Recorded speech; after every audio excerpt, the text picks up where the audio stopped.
नमस्ते। आमे आलोचना करुथिले मध्ययुगीय ओडिया साहित्य एवं सेई क्रम रे संक्षेप रे दीनकृष्ण दास, उपेन्द्र भंज एवं अभिमन्यु सामंत सिंहारंकर किछि रचना संपर्क रे आलोचना करिथिले। सेई क्रम रे आज भक्तचरण दासंक संपर्क रे आलोचना करिबा। এই ভক্তচরণ দাস সম্ভবতঃ 1729 খ্রিস্টাব্দরে পুরী জিল্লার রଣପୁର অঞ্চଳରେ ভূমিষ্ঠ ହୋଇଥିଲେ ବୋଲି ଉଲ୍ଲେଖ ରହିଛି। ଗାର୍ହସ୍ଥ ଜୀବନରେ ତାଙ୍କର ନାମ ଥିଲା ବୈରାଗୀ ଚରଣ ଓ ସନ୍ନ୍ୟାସ ଗ୍ରହଣ କରିବା ପରେ ସେ ପରିଚିତ ହେଲେ ଭକ୍ତଚରଣ ନାମରେ। ତାଙ୍କ ରଚନାବଳୀ ରେ ତାଙ୍କ ନିଜ ବିଷୟରେ ବିଶେଷ କିଛି ଜାଣିବାକୁ ମିଳେ ନାହିଁ। ତେବେ ସେ ଥିଲେ ମାଧ୍ୱାଚାର୍ଯ୍ୟ ସମ୍ପ୍ରଦାୟର ବୈଷ୍ଣବ ଓ ତାଙ୍କର ଆରାଧ୍ୟ ଦେବତା ଥିଲେ ବୃନ୍ଦାବନ ଚନ୍ଦ୍ର। ସେ ଅପୂର୍ବ କବିତାର ଅଧିକାରୀ ଥିଲେ। ତାଙ୍କ ଲେଖନୀରୁ ନିଃସୃତ ହୋଇଥିଲା ମଥୁରା ମଙ୍ଗଳ, ଗୋପ ମଙ୍ଗଳ, ମନ ଶିକ୍ଷା, କଳା କଳେବର ଚଉତିଶା ଓ ମନବୋଧ ଚଉତିଶା। ଏତଦ୍ ଭିନ୍ନ ତାଙ୍କ ଦ୍ୱାରା ବୈଦ୍ୟଶାସ୍ତ୍ର ଶୀର୍ଷକ ଏକ ଗ୍ରନ୍ଥ ରଚିତ ହୋଇଥିବା ଜଣାଯାଏ। ଗୋପମଙ୍ଗଳ ଓ ବୈଦ୍ୟଶାସ୍ତ୍ର ଗ୍ରନ୍ଥଦ୍ୱୟ ଅଦ୍ୟାବଧି ଅପ୍ରକାଶିତ। ତେବେ ମଥୁରା ମଙ୍ଗଳ କବିଙ୍କର ସର୍ବଶ୍ରେଷ୍ଠ ରଚନା। ମଥୁରା ବା ପକ୍ଷାନ୍ତରରେ ପୃଥିବୀର ମଙ୍ଗଳ କାମନା କାବ୍ୟକାରଙ୍କର ଲକ୍ଷ୍ୟ ଥିବାରୁ ଏହାର ଏପରି ନାମକରଣ ହୋଇଥିବା ମନେ ହୁଏ।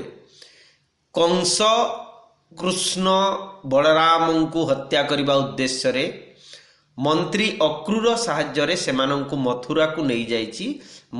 କୃଷ୍ଣ ମଥୁରାରେ କଂସକୁ ବିନାଶ କରି ସେଠାରେ ଶାନ୍ତି ପ୍ରତିଷ୍ଠା କରିଛନ୍ତି। ଶୀଘ୍ର ଗୋପପୁର ଫେରିଆସିବାର ପ୍ରତିଶ୍ରୁତି ପାଳନରେ ବିଳମ୍ବ ହେବାରୁ ସେ ଉଦ୍ଧବ ଦ୍ୱାରା ଗୋପପୁରକୁ ସମ୍ବାଦ ପ୍ରେରଣ କରିଛନ୍ତି। ଏହା ହିଁ ଦୀର୍ଘ 30ଟି ଛାନ୍ଦରେ ବିବୃତ ହୋଇଥିବା କଥାବସ୍ତୁ। ତେବେ ଭାବ ବିଦଗ୍ଧତା ଓ ଭକ୍ତିପ୍ରାଣତା ଏହି କାବ୍ୟଟିର ରଚନା ଶୈଳୀକୁ ନିୟନ୍ତ୍ରିତ କରିଥିବାର ଲକ୍ଷ୍ୟ କରାଯାଏ। ରୀତିଯୁଗୀୟ କାବ୍ୟ ଭଳି ଏଥିରେ କଳ୍ପନାର ଚମତ୍କାରିତା ପରିଦୃଷ୍ଟ ହୁଏ। କେତେକ ସ୍ଥଳରେ ଏହା ଆଳଙ୍କାରିକତା ପରିପୁଷ୍ଟ ହେଲେ ହେଁ ଶବ୍ଦ କଠିନତା ଓ ଜଟିଳ ପଦବିନ୍ୟାସ ଠାରୁ ଏହା ବହୁ ଦୂରରେ। ଶବ୍ଦର ସରଳତା ଓ ପଦଲାଳିତ୍ୟ କବିଙ୍କ କାବ୍ୟ ଗଠନରେ ଏକ ପ୍ରଧାନ ବୈଶିଷ୍ଟ୍ୟ। ଏହା ଏକାଧାରରେ ବାତ୍ସଲ୍ୟ, ଭକ୍ତି, କରୁଣ, ଶାନ୍ତ ଓ ଶୃଙ୍ଗାର ରସରେ ସମୃଦ୍ଧ।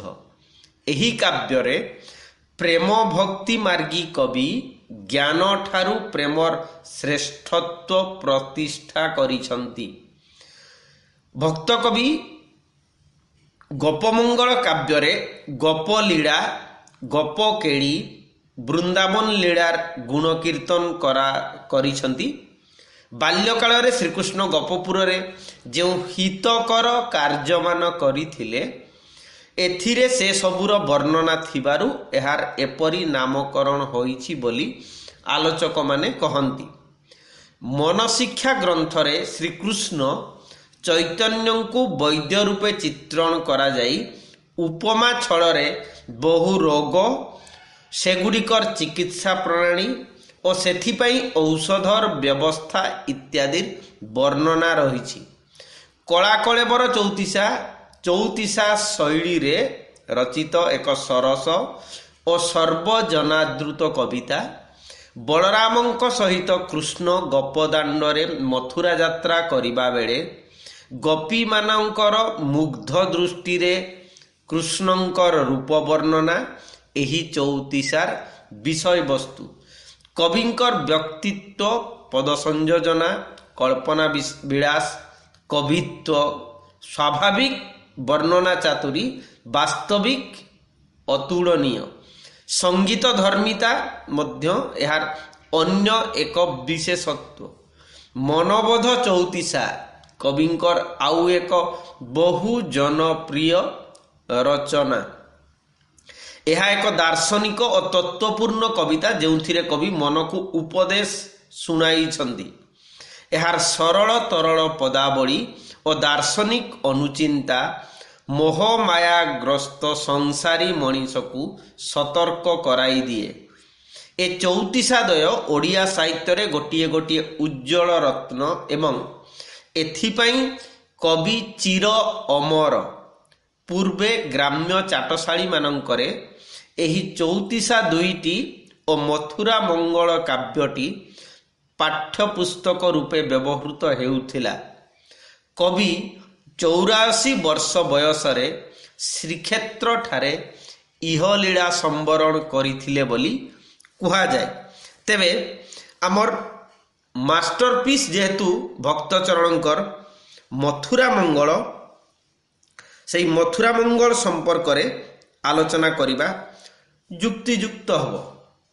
प्रथम कथा होची यार नामकरण प्रसंग रे जे कवि भक्तचरण कृष्ण लीला विशेषतः गोपलीला, मथुरा लीला और द्वारिका लीला मध्यरे ब्रजपंथी वैष्णव प्रिय गोपलीला को काव्य उत्कृष्ट स्थान देइथिले मध्य दुष्ट कंसादी निधन पाई भगवान कृष्णଙ୍କ अवतारर प्रधान कारण होइथिबारु कंसबोध को मुख्य विषय रूपे ग्रहण करिसंती।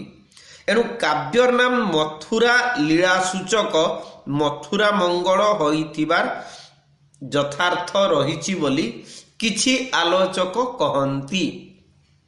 किंतु आमे जदि देखिबा मथुरार मंगलकारी कृष्ण थिबा कारणरू मथुरा मंगल नामकरण होइछि बोली मध्य कुआ जाई परिबो। एवं एठी मथुरा को आमे गोटाए हिसाब रे समग्र मेदिनी हिसाब भावरे मध्य ग्रहण करि परिबा। कंस निधन रे मथुरा निष्कंटक हेला। मथुरावासी और देवता माने दुष्टर अत्याचार मुक्त हेले। एही माने एहा मथुरा मंगलकारी नायक कृष्ण अवतारर मुख्य कारण। तेणु काव्यटीर नामकरण एपरी हेइछि बोली आलोचक सुरेंद्र महांती तांकर ओडिया साहित्यर मध्यपर्व पुस्तक रे मध्य उल्लेख करिसंती। यार आख्यान भाग होउछि एही परी, कथावस्तु होउछि एही रकमर जे दुर्मिला नंदन कंसर अत्याचार रे अतिष्ठ होई देवकुलंकर मध्यरे आतंक खेली जाइछि। ब्रह्मांक सहित देवता मानकर विष्णुंक निकटरे समवेत होई प्रार्थना करिसंती कंस अत्याचाररू मही को रक्षा करिबा पाई कृष्णंकर अवतार ग्रहण करिबार अभय बाणी देवकींक गर्भरू श्रीकृष्णंकर जन्म, पूतना, तृणा, सकटा, अघा प्रभृति असुर असुरींकर विनाश, कालिय दलन, वरुण विवाद, गिरी गोवर्धन धारण, वस्त्रहरण, केशी मंथन प्रभृति श्रीकृष्णंकर कीर्तिमय कहानी सबू बेस कवित्व भंगीरे काव्यरे स्थानित होइछि। श्रीकृष्णंकर एतादृश अद्भुत कार्यमान शुणी कंसर भय श्रीकृष्ण को मथुरा को आनी बध करिबा उद्देश्य रे अक्रूरंकु गोपपुर प्रेरण, कंसर आज्ञापत्रिका धरी अक्रूरंकर गोपपुर यात्रा, भୟରେ कंसर अशुभ सूचना दर्शनादि बहु प्रसंग प्रथम छांदरे वर्णित। ଶ୍ରୀକୃଷ୍ଣଙ୍କୁ ଦର୍ଶନ କରିବାର ବ୍ୟଗ୍ରତାରେ ଭକ୍ତ ଶିରୋମଣି ଅକ୍ରୂର ଅଧୀର ହୋଇ ଗୋପପୁର ଅଭିମୁଖେ ରଥ ଚାଳନା କରିଛନ୍ତି। ବାଟରେ ସେ ବାଲିକୁଦ ଉପରେ ଶ୍ରୀକୃଷ୍ଣଙ୍କର ଧ୍ୱଜ, ଅଙ୍କୁଶ, ଚକ୍ର ଚିହ୍ନ ଦେଖି ଭାବାବେଗରେ ଅଶ୍ରୁମୋଚନ କରି ଧୂଳିରେ ଗଡ଼ି ଯାଉଛନ୍ତି। ଗୋପରେ ପହଞ୍ଚି ସେ ଶ୍ରୀକୃଷ୍ଣ ଓ ବଳରାମଙ୍କୁ ଚିହ୍ନି ପାରିନାହାନ୍ତି। ପରେ ଶ୍ରୀକୃଷ୍ଣ ମାୟା ଅପହରଣ କଲା ପରେ ସେ ଶ୍ରୀକୃଷ୍ଣଙ୍କୁ ଚିହ୍ନି ପାରିଛନ୍ତି। ଶ୍ରୀକୃଷ୍ଣ ଅକ୍ରୂରଙ୍କୁ ସ୍ନେହରେ କୋଳାଗ୍ରତ କରି ସାଙ୍ଗରେ ଧରି ନିଜ ନିବାସକୁ ଘେନି ଯାଇଛନ୍ତି। ସେଠାରେ ତାଙ୍କୁ ଦେବତୁଲ୍ୟ ସତ୍କାର ପୂର୍ବକ ତାଙ୍କ ଆଗମନର କାରଣ ପଚାରି ବୁଝିଛନ୍ତି। ଅକ୍ରୂର କଂସ ପ୍ରେରିତ ପତ୍ର ତାଙ୍କୁ ପ୍ରଦାନ କରିଛି। ତୃତୀୟ ଛାନ୍ଦରେ ନନ୍ଦଙ୍କ ନିକଟକୁ କଂସ ଦେଇଥିବା ଚିଟାଉର ବିଷୟବସ୍ତୁ ବର୍ଣ୍ଣିତ ହୋଇଛି। ଏଥିରେ ପ୍ରକାଶ ପାଇଛି କଂସ ରାଜାର ବଳବିକ୍ରମ, ଗର୍ବ ଓ ଅହଙ୍କାର।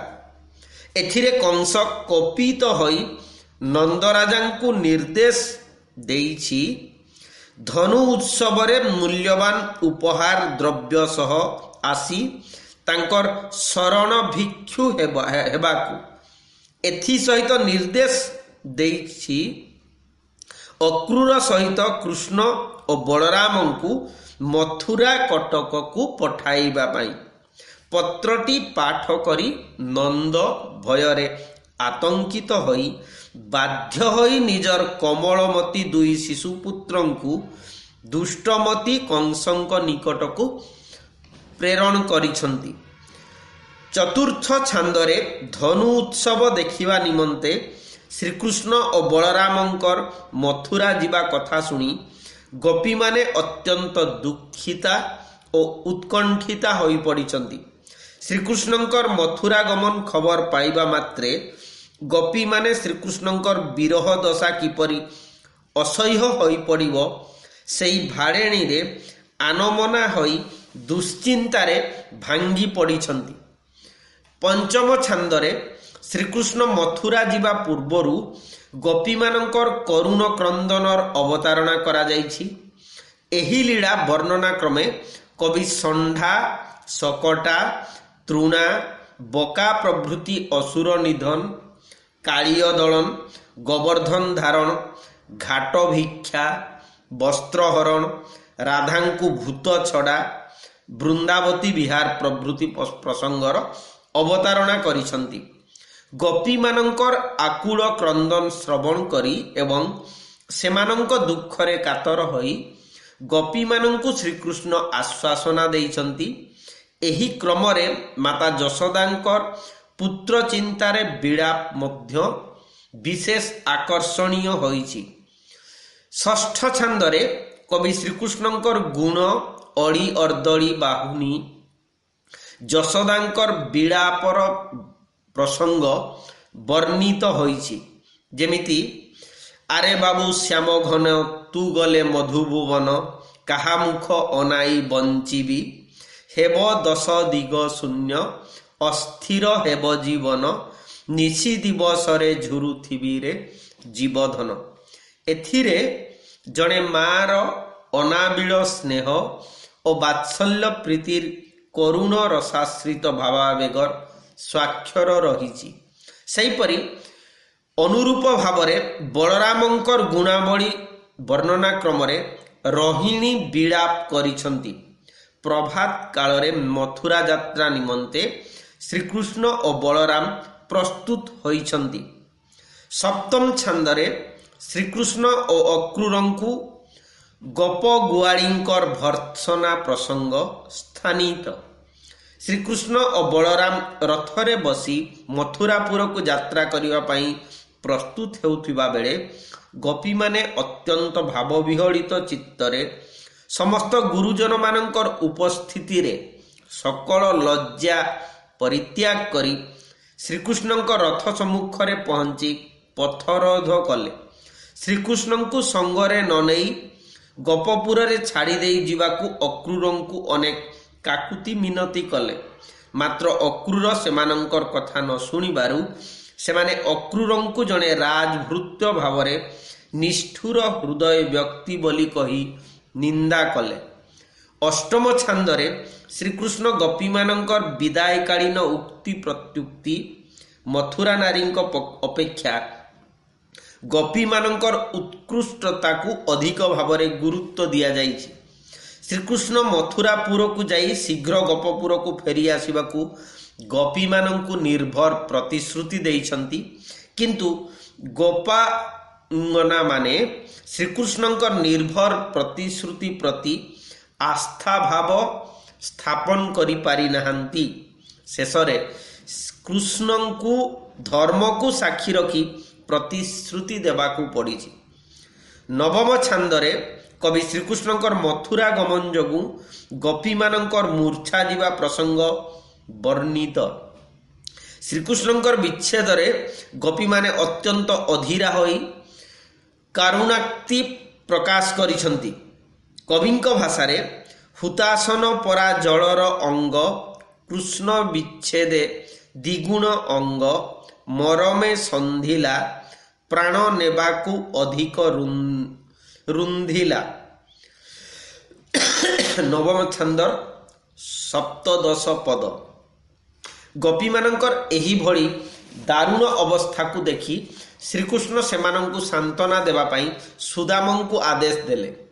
ଶ୍ରୀକୃଷ୍ଣ ଗୋପପୁର ଛାଡ଼ି ମଥୁରା ଚାଲିଯିବା ମାତ୍ରେ ଗୋପୀମାନଙ୍କର ରୂପ ଲାବଣ୍ୟ ଓ ଶାରୀରିକ ଶକ୍ତିର କ୍ଷୟ ହୋଇଛି, ଯେଉଁଥିରେ କବିଙ୍କର ବର୍ଣ୍ଣନା ଶୈଳୀ ତଥା କଳ୍ପନା ପ୍ରବଣତାର ଅପୂର୍ବ ନିଦର୍ଶନ ପ୍ରମାଣିତ, ଯାହା ମାଧ୍ୟମରେ ଗୋପୀଙ୍କର ରାଗାନୁଗା ଭକ୍ତିଭାବର ପରିଚୟ ମିଳିଥାଏ ବୋଲି ଆଲୋଚକମାନେ କହନ୍ତି।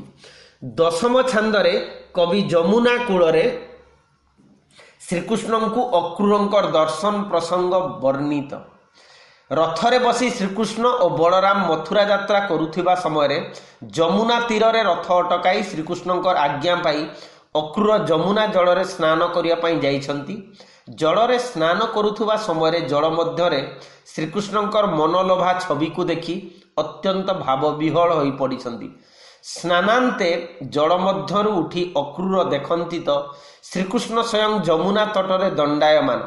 ଅକ୍ରୁର ମନରେ ସନ୍ଦେହ ହେବାରୁ ସେ ପୁଣି ଥରେ ଜଳରେ ବୁଡ଼ି ଲକ୍ଷ୍ମୀ, ସରସ୍ୱତୀ ପ୍ରଭୃତି ଦେବୀ ଓ ନାରଦ ପ୍ରଭୃତିଙ୍କ ଗହଣରେ ଅନନ୍ତ ନାଗଙ୍କର ଶିରଦେଶରେ ଲୀଳାମୟ ଶ୍ରୀକୃଷ୍ଣଙ୍କର ଲାବଣ୍ୟ ରୂପ ଦର୍ଶନ କରି ତନ୍ମୟ ହେବା ସହିତ ଶ୍ରୀକୃଷ୍ଣଙ୍କର ମହିମା ଗାନ କରିଛନ୍ତି। ଏକାଦଶ ଛାନ୍ଦରେ କବି ଅକ୍ରୁରଙ୍କର ମଥୁରା ପ୍ରତ୍ୟାଗମନ ଓ କଂସଙ୍କୁ ଅକ୍ରୁରଙ୍କର ସଫଳ ସମ୍ବାଦ ପ୍ରସଙ୍ଗର ବର୍ଣ୍ଣନା କରାଯାଇଛି। ମଥୁରା କଟକରେ ପହଞ୍ଚିବା ପରେ ଭକ୍ତ ଅକ୍ରୁର ଶ୍ରୀକୃଷ୍ଣଙ୍କୁ ଅନୁରୋଧ କରିଛି ତାଙ୍କ ଗୃହରେ ରାତିକ ପାଇଁ ରହିଯିବାକୁ, କିନ୍ତୁ କୃଷ୍ଣ ଏଥିରେ ରାଜି ନ ହୋଇ ମଧୁବନରେ ରହିଛନ୍ତି। ତାପରେ ଅକ୍ରୁର କଂସର ନିକଟକୁ ଯାଇ ଶ୍ରୀକୃଷ୍ଣ ଓ ବଳରାମଙ୍କର ଆସିବା ବିଷୟ ଜଣାଇଛନ୍ତି। କଂସ ଅତ୍ୟନ୍ତ ଖୁସି ହୋଇ ଅକ୍ରୁରଙ୍କୁ ଖୁବ୍ ପ୍ରଶଂସା କରିଛନ୍ତି। ଏଣେ ସେ ମନେ ମନେ ପାଞ୍ଚିଛି କିପରି କେଉଁ ଉପାୟରେ ଶ୍ରୀକୃଷ୍ଣଙ୍କୁ ବଧ କରିବ। ଦ୍ୱାଦଶ ଛାନ୍ଦରେ ଅନୁଚର ଅସୁରମାନଙ୍କ ସହ କଂସର ମନ୍ତ୍ରଣା ପ୍ରସଙ୍ଗ ସ୍ଥାନିତ। ଶ୍ରୀକୃଷ୍ଣଙ୍କୁ ବିନାଶ କରିବା ନିମନ୍ତେ କଂସ ତାର ଅସୁର ବଳଙ୍କ ସହ ମନ୍ତ୍ରଣା କରିଛି। ଏହି କ୍ରମରେ ଶ୍ରୀକୃଷ୍ଣଙ୍କର ଅମାପ ଶକ୍ତିର ପରିଚୟ ତାର ଅନୁଚରମାନଙ୍କୁ ଜଣାଇ ଦେଇଛି। କଂସଠାରୁ ଏହା ଶୁଣି କଂସର ସେନାପତିଗଣ ତାଙ୍କୁ ଏ ସମୟରେ ସାହସ ଧରିବାକୁ ପ୍ରବୋଧନା ଦେଇଛନ୍ତି। ତ୍ରୟୋଦଶ ଛାନ୍ଦରେ କଂସ ନଗରରେ ଶ୍ରୀକୃଷ୍ଣଙ୍କର ପଦାର୍ପଣ ବିଷୟ ବର୍ଣ୍ଣିତ। ଶ୍ରୀକୃଷ୍ଣ ସଙ୍ଗରେ ଯାଇଥିବା ଗୋପ ବାଳକ ସହିତ ମଥୁରା ନଗରୀ ପରିଭ୍ରମଣ କରିଛନ୍ତି। ଏହି ପ୍ରସଙ୍ଗରେ କବି ଶ୍ରୀକୃଷ୍ଣଙ୍କର ମଦନ ମୋହନ ରୂପ ବର୍ଣ୍ଣନା କରିଛନ୍ତି। କଂସର ଦୁର୍ଗ ସମ୍ମୁଖରେ ଉପସ୍ଥିତ ହୋଇ ଦୁର୍ଗର ସୌନ୍ଦର୍ଯ୍ୟରେ ବିମୋହିତ ହେବା ସଙ୍ଗେ ସଙ୍ଗେ କଂସର ମରଣ ବିଷୟ ଭାବି ଅନୁଶୋଚନା ବି କରିଛନ୍ତି। କୃଷ୍ଣ ଭାବନା କବିଙ୍କ ଲେଖନୀରେ ଏହିପରି: ଦୈବ ବିହିଲା ଅଭାଗ୍ୟ ହୋଇଲା ମତେ ଅଣାଇଲା ଧରାଇ, କାଳ ବେଳ ଆସି ନିକଟ ହୋଇଲା ମରିବ ସମ୍ପତ୍ତି ହରାଇ। କେବଳ ଆଜହୁଁ କରୁ ବୈଭବ, ରାତ୍ର ପାଇଲେ ସର୍ବପୁର ହୋଇବ, ଉଗ୍ରସେନକୁ ହେବ ଯୋଗ। ଚତୁର୍ଦ୍ଦଶ ଛାନ୍ଦରେ କବି ଶ୍ରୀକୃଷ୍ଣଙ୍କର ଦର୍ଶନାର୍ଥେ ମଥୁରା ବରାଙ୍ଗନାଙ୍କ ଉନ୍ମାଦନା ବିଷୟ ବର୍ଣ୍ଣିତ ହୋଇଛି।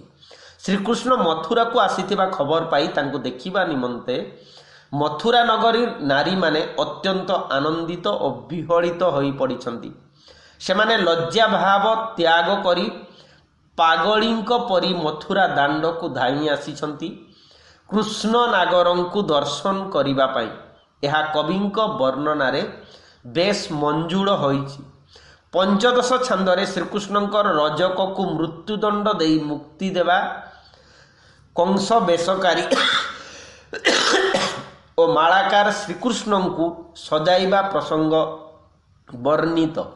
ଶ୍ରୀକୃଷ୍ଣ ମଥୁରା ଦାଣ୍ଡରେ ନର୍ତ୍ତନ ଭଙ୍ଗୀରେ ଯାଉଥିବା ବେଳେ କଂସର ବସ୍ତ୍ର ନେଇ ଆସୁଥିବା ରଜକକୁ ଦେଖି ତାକୁ ଲୁଗା ମାଗିଛନ୍ତି। ରଜକ କୃଷ୍ଣଙ୍କୁ ରାଜାଙ୍କ ବସ୍ତ୍ର ନ ଦେଇ ତାଙ୍କୁ ଗୌଡ଼ ଟକା ବୋଲି ତିରସ୍କାର କରିବାରୁ ଶ୍ରୀକୃଷ୍ଣ ତାଙ୍କୁ ଚାପୁଡ଼ା ମାରି ତାର ପ୍ରାଣଘାତ କରିଛନ୍ତି।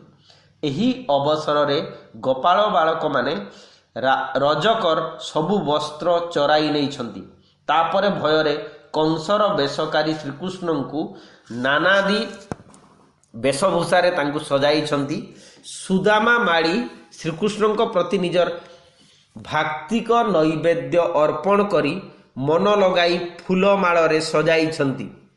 16 ନମ୍ବର ଛାନ୍ଦରେ ସୁଦାମା ମାଳି ଶ୍ରୀକୃଷ୍ଣ ଓ ବଳରାମଙ୍କୁ ପୁଷ୍ପମାଲ୍ୟରେ ମଣ୍ଡନ କରିବାରୁ ଶ୍ରୀକୃଷ୍ଣ ଅତ୍ୟନ୍ତ ପ୍ରୀତ ହୋଇ ତାଙ୍କୁ ବର ପ୍ରଦାନ କରିଛନ୍ତି। କୁବ୍ଜା ଶ୍ରୀକୃଷ୍ଣଙ୍କ ଅଙ୍ଗରେ ବାସଚନ୍ଦନ ଲେପନ କରିଛନ୍ତି। ଶ୍ରୀକୃଷ୍ଣ କୁବ୍ଜାର ଏତାଦୃଶ ସେବାରେ ସନ୍ତୁଷ୍ଟ ହୋଇ ତାକୁ ତାର ପୂର୍ବ ଯୌବନ ଫେରାଇ ଅପରୂପ ରମଣୀରେ ପରିଣତ କରିଦେଇଛନ୍ତି। କୁବ୍ଜା ଶ୍ରୀକୃଷ୍ଣଙ୍କର ମନମୋହିନୀ ରୂପରେ ନିଜେ ହଜିଯାଇ ଶ୍ରୀକୃଷ୍ଣଙ୍କୁ ପତି ରୂପେ ପାଇବା ଆଶାରେ ବାସକ ସଜ୍ଜା ନାୟିକାଟିଏ ହୋଇ ପ୍ରତୀକ୍ଷା କରିଛି। ସପ୍ତଦଶ ଛାନ୍ଦରେ ଶ୍ରୀକୃଷ୍ଣଙ୍କର ସ୍ତୁତିଗାନ ଓ ଶ୍ରୀକୃଷ୍ଣଙ୍କ ଦ୍ୱାରା କଂସ ଧନୁଯାତ୍ରାର ଧନୁଭଙ୍ଗ ପ୍ରସଙ୍ଗ ବର୍ଣ୍ଣିତ ହୋଇଛି। ଧନୁଗୃହରେ ପ୍ରବେଶ କରିଛନ୍ତି ଶ୍ରୀକୃଷ୍ଣ ଓ ବଳରାମ। ଶ୍ରୀକୃଷ୍ଣଙ୍କର କଟୁ ବ୍ୟଙ୍ଗୋକ୍ତିରେ ଉତ୍ତେଜିତ ହୋଇଛନ୍ତି ଦ୍ୱାରପାଳ ମାନେ। ବଳରାମ ସେମାନଙ୍କୁ ବିନାଶ କରିବାକୁ ଯିବା ପୂର୍ବରୁ ସେମାନେ ଛତ୍ରଭଙ୍ଗ ଦେଇ ପଳାୟନ କରିଛନ୍ତି। ଶ୍ରୀକୃଷ୍ଣ ଧନୁ ଭାଙ୍ଗିଛନ୍ତି। ଗୋପାଳ ବାଳକମାନେ ଧନୁଗୃହକୁ ଲୁଣ୍ଠନ କରିଛନ୍ତି। ତାପରେ ଶ୍ରୀକୃଷ୍ଣ ମଧୁବନକୁ ଫେରିଆସି ଶାନ୍ତିରେ ନିଦ୍ରା ଦେବୀଙ୍କର କୋଳରେ ବିଶ୍ରାମ ନେଇଛନ୍ତି। ଅଷ୍ଟାଦଶ ଛାନ୍ଦରେ କଂସ ଓ ମଲ୍ଲମାନଙ୍କର ପରାକ୍ରମ ବିଷୟ ବର୍ଣ୍ଣିତ ହୋଇଛି। କଂସର ଡଗର ଆସି ରଜକକୁ ଶ୍ରୀକୃଷ୍ଣ ନିଧନ ପାଇଁ ଧନୁ ଭାଙ୍ଗିବା ଆଦି ଶ୍ରୀକୃଷ୍ଣ ନିଧନ କରିବା, ଧନୁ ଭାଙ୍ଗିବା ଆଦି ଖବର କଂସକୁ ଦେଇଛି। ଏସବୁ ଖବର ପାଇ କଂସ କ୍ରୋଧୀ ହୋଇ ମଲ୍ଲମାନଙ୍କୁ ତିରସ୍କାର କରିଛି। ମଲ୍ଲମାନେ କଂସକୁ ଶାନ୍ତ ହୋଇ ସାହସ ସହିତ କୃଷ୍ଣଙ୍କ ସହିତ ଲଢ଼ିବା ପାଇଁ ପ୍ରସ୍ତାବ ଦେଇଛନ୍ତି।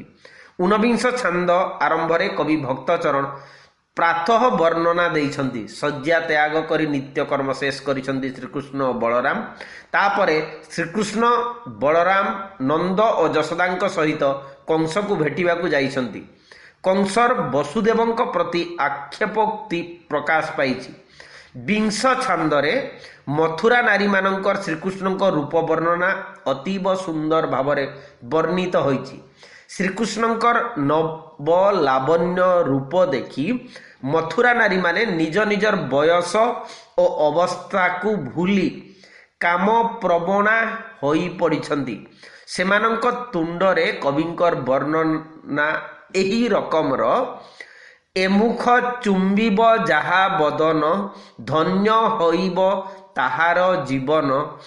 ଏ ଗଣ୍ଡ ଯାହା ଗଣ୍ଡରେ ଲାଗିବ, ଇନ୍ଦ୍ର ପଦବୀକି କାର୍ଯ୍ୟ ହୋଇବ।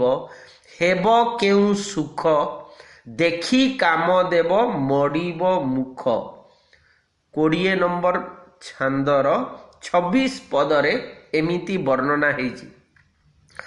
एकविंश छांदरे श्रीकृष्ण द्वारा कुबलया हस्ती और माहुंत निधन एवं श्रीकृष्ण रंगसभा गमन प्रसंग वर्णित।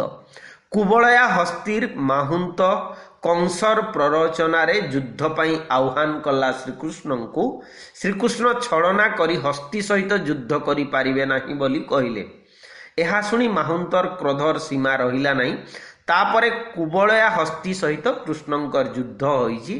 श्रीकृष्ण माया रचना पूर्वक हस्ती सहित माहुंत को बध करिसंती।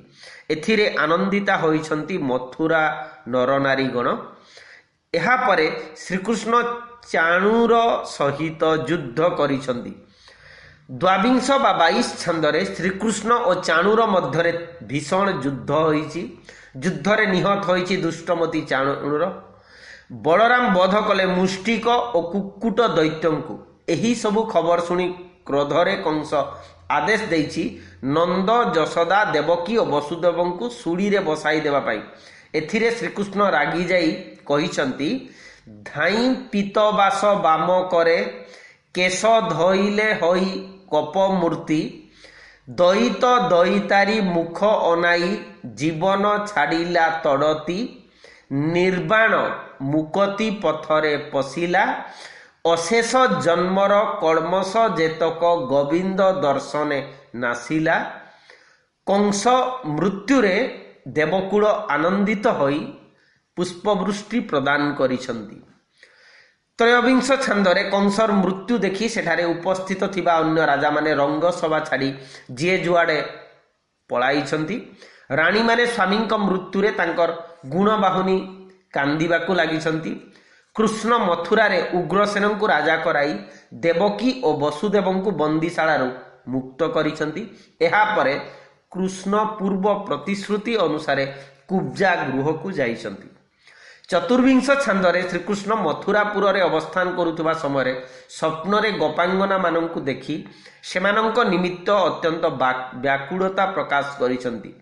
गोपी और सखा मानंकु देखि आसीबा पई श्रीकृष्ण एक चिटाउस उद्धवंकु गोपपुर पठाइछंती। गोपी और कृष्णंकर भाव उद्धव चिंता करी सात्विक भावापन्न हेले।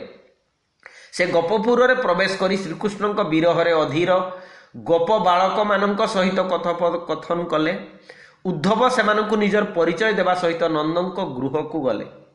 पंचविंश छंदरे यशोदा गोप बालक मानक ठारू उद्धव आसीबा खबर पाई तांको पाखकु गले एवं उद्धवंकु देखि श्रीकृष्ण बोली तांको मनरे भ्रम धारणा सृष्टि हेला। तापरे से उद्धवंकर प्रकृत परिचय पाई श्रीकृष्णंकर कुशलादि प्रश्न कले। श्रीकृष्णंकर गुण बाहुनी बाहुनी विलाप कले। उद्धव यशोदांकु बुझाइबाकू जाई श्रीकृष्णंकर ब्रह्मत्व प्रतिपादन कले। यशोदा किंतु एथिपाई बा एथिप्रति कर्णपात कले नहीं। एही समय रे रथ देखी ओ घरे उद्धवंकु भ्रमवशत श्रीकृष्ण बोली भावी कृष्ण गोपपुर फेरी आसीछंती बोली प्रचार करि दिया गला। विरह विधुरा गोपीगण आकुल चित्तरे श्रीकृष्ण को देखिया पई पागलिनी हेई नंदंक गृह रे पहुंची गले। षडविंश छंदरे नंदंक नबर रे गोपी माने जेतेबेले उद्धवंकु देखिले सेतेबेले सेमानंकर भ्रम दूर हेला। तापरे गोपी मानंकर विरह दशा कवि वर्णना करिसंती। विदग्ध मनरे गोपी माने उद्धवंकु घेरी बसिछंती एवं शत्रुष्ण नयनरे चाहि बसिछंती तांकर प्राणप्रिय कृष्णंक विषय जानिबा पाई। श्रीकृष्ण खूब शीघ्र सेमानंक निकटकू फेरी आसीबे बोली सेमानंकु उद्धव जणाइछंती। सप्तविंश छंदरे उद्धव गोपी मानंकु श्रीकृष्णंकर स्वयं अंतर्जामी और चतुर्भुज हरि बोली बुझाइछंती। उद्धवंकर ब्रह्म ज्ञान कथारे सेमाने संतुष्ट न होई ज्ञान अपेक्षा भक्तिर उत्कृष्टता उपरे अधिक गुरुत्व देइछंती। एही समय बृंदा गोपीर पाद पाखरे कला भ्रमरटीए आसी पड़िला। ताहाकु श्रीकृष्णंक परी दक्षिण नायक बोली भावी गोपी माने पादरे तड़ी दूर को फिंगी देले। एसबु कार्य देखि उद्धव अतीब आश्चर्य होई भावावेगरे गोपींकर पदवंदना कले।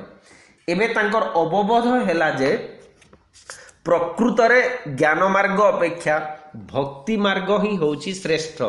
एहापरे गोपी मानंकु श्रीकृष्ण चंद्रावली पाखकु पठाइथिबा पत्रटी पढ़ी सुनाइले। अष्टाविंश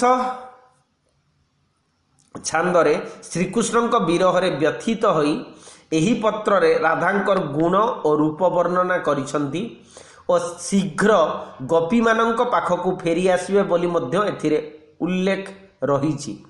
19 छांदरे उद्धव मथुरापुर को फेरी जिबार खबर पाई गोपी माने राधा को अनुरोध कले श्रीकृष्ण निकट को उद्धव हाथ में खंडिए चिटाऊ लिखि पठाइबा पाई।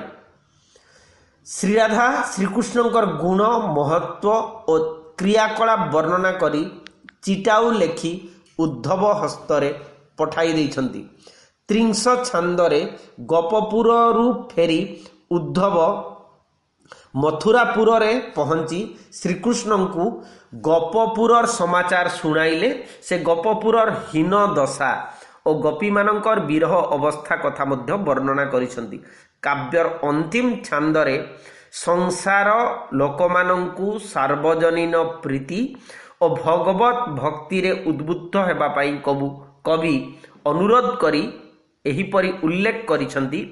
देखु तो अछ साक्षाते मरी जाउछंती जेते केही किछि संगे न नियंती बियर्थे होइछ माने वृथारे हेउछ बणा चक्षु थाई हुओ कणा भज जाहा गुरु कहिछंती हे नर माने जेबे डर अछई जमकु तेबे आश्रा कर गोविंद को हे। ये हूँ अंतिम छंद प्रसंग। एहा परे एही काव्यर संपर्क रे आमे आलोचना करिबा। आसंता काली कमेंट रे निश्चय लिखिबे। नमस्ते, धन्यवाद।